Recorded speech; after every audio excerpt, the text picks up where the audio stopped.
Acquiring new lands. Unit 3, notes number 3. So now that the U.S. has won the Spanish-American War, we're going to be looking at how the U.S. goes about maintaining their new empire and what new lands they begin to look towards. Cuba and the United States. When the U.S. declared war on Spain in 1898, the U.S. passed the Teller Amendment, which stated that the U.S. had no intention of taking over any part of Cuba. The Treaty of Paris also guaranteed Cuban independence. Though officially independent, Cuba was occupied by American troops after the war. Jose Marti was fearful that the U.S. would merely replace Spain and dominate Cuban politics. The American government provided food and clothing for the Cuban people and helped the country improve sanitation. So what we see here with the Teller Amendment is that the U.S. at the beginning of the Spanish-American War is making their intentions clear, that they do not seek to gain Cuba as a territory, that they're entering into the war to help Cuba with their independence. The addition of the Platt Amendment. In 1901, the U.S. insisted that Cuba add to its new constitution several provisions known as the Platt Amendment. So Cuba is going forward. They are establishing their own government, their own constitution, but the U.S. is forcing them to include certain items. So under the Platt Amendment, Cuba could not make their own treaties, so they couldn't negotiate and create alliances with other countries without U.S. approval. The U.S. reserved the right to intervene in Cuban affairs. Cuba could not go into debt to other countries that they could not pay off. And the U.S. could buy or lease land on Cuba for naval stations. So it gives this illusion that Cuba has their own government. They can make their own decisions, but everything kind of has to go past the U.S. before they can do things. They're not really being independent if they can't make their own treaties, if they can't work with other nations. The U.S. doesn't want them to be tied to other countries. The U.S. made it clear they would not withdraw from Cuba until it adopted the Platt Amendment. Some Cuban protesters wanted to return to arms against this American insult. In 1903, the Platt Amendment became part of a treaty between the two nations. Under the terms of the treaty, Cuba became a U.S. protectorate, a country whose affairs are partially controlled by a stronger power. So not a territory. So again, Cuba is independent. They have their own government, but we are overseeing and still exerting our influence over Cuba, primarily because of American business interests. So you have sugar plantations, other American businesses in Cuba. And so it's, again, kind of a similar situation with Hawaii. Even our businessmen influence the government to ensure that their interests are overseen. So let's stop and think. What is the purpose of the Platt Amendment?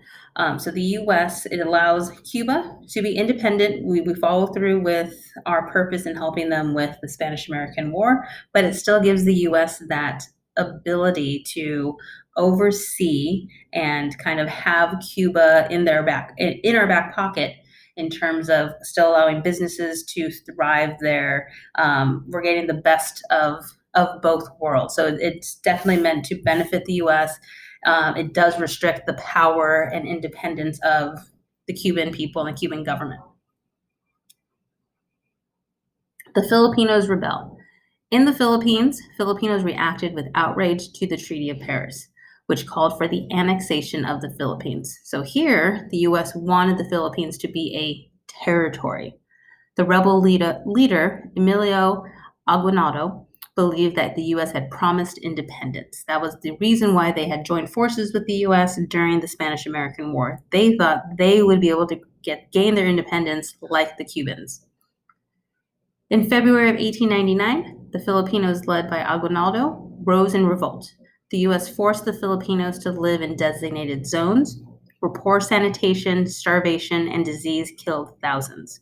This was the same practice that the U.S. condemned the Spanish for doing in Cuba. It took nearly 3 years for the U.S. to put down the rebellion. About 20,000 Filipino rebels died fighting for independence.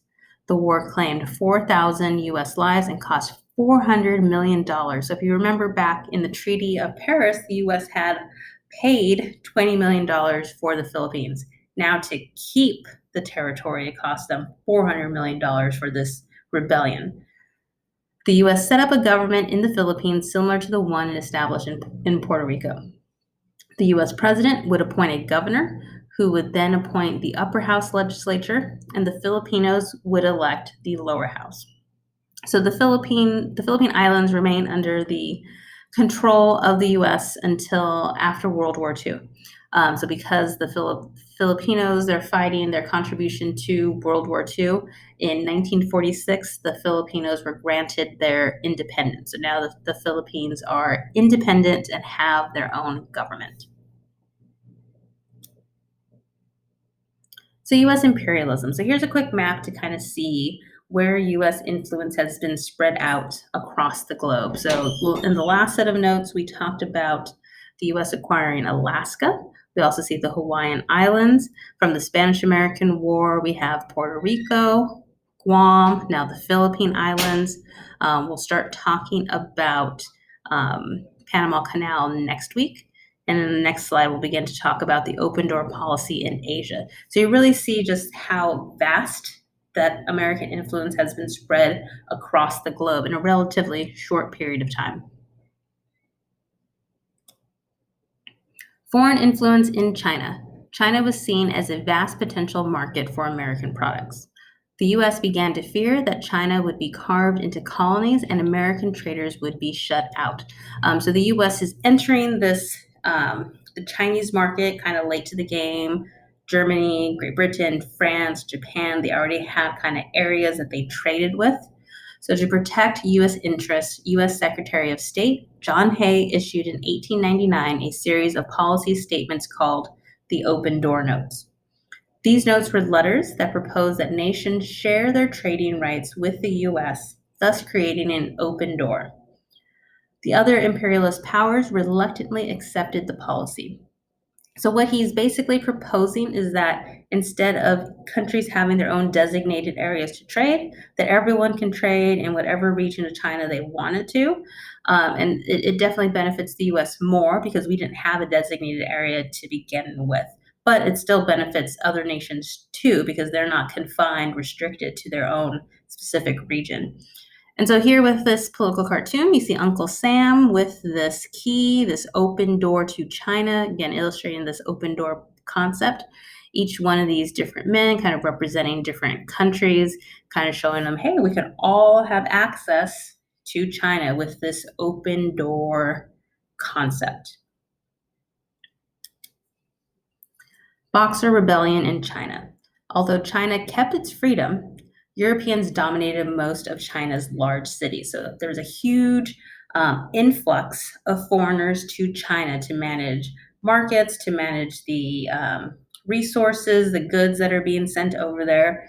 And that wasn't necessarily welcomed by all Chinese people. They didn't like this foreign influence in their country, their Western style of dress and behavior. They didn't like the way that it was changing their society. So some Chinese formed secret societies pledged to rid the country of these foreign devils. The most famous of these groups was the Boxers. The Boxers killed hundreds of missionaries and other foreigners, as well as Chinese converts to Christianity. So they're trying to just eliminate all Western influence in China. And so while this rebellion is happening, this is not good for trade, for markets, for everything that the US and the other westernized countries want. So in August of 1900, troops from Britain, France, and Germany joined with the US to put down the Boxer Rebellion. Protecting American rights. To prevent European nations from taking even greater control in China, John Hay issued a second series of open door notes announcing that the US would safeguard the Chinese empire.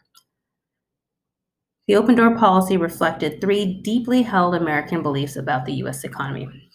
One, Americans believed that the growth of the US economy depended on exports. Exports meaning that our factories create goods here in America, we send it out to other countries to be sold. So we feel this is vital. Number two, that the US had the right to intervene abroad to keep markets open. And number three, they fear that the closing of an area to American products, citizens, or ideas threatened American survival. So let's stop and think. How did the open door policy benefit the US? So first and foremost, we're trading in China. China was seen as this vast market. We have access to their resources. They have a huge population that we can sell our goods to.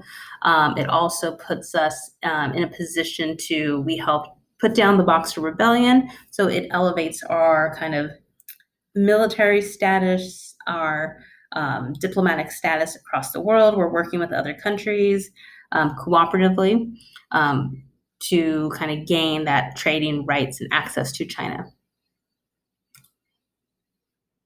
The impact of U.S. territorial gains. In 1900, President McKinley, a reluctant but confirmed imperialist, was elected to a second term as president. McKinley's re-election confirmed that the majority of Americans favored his policies. Under McKinley, the U.S. gained an empire.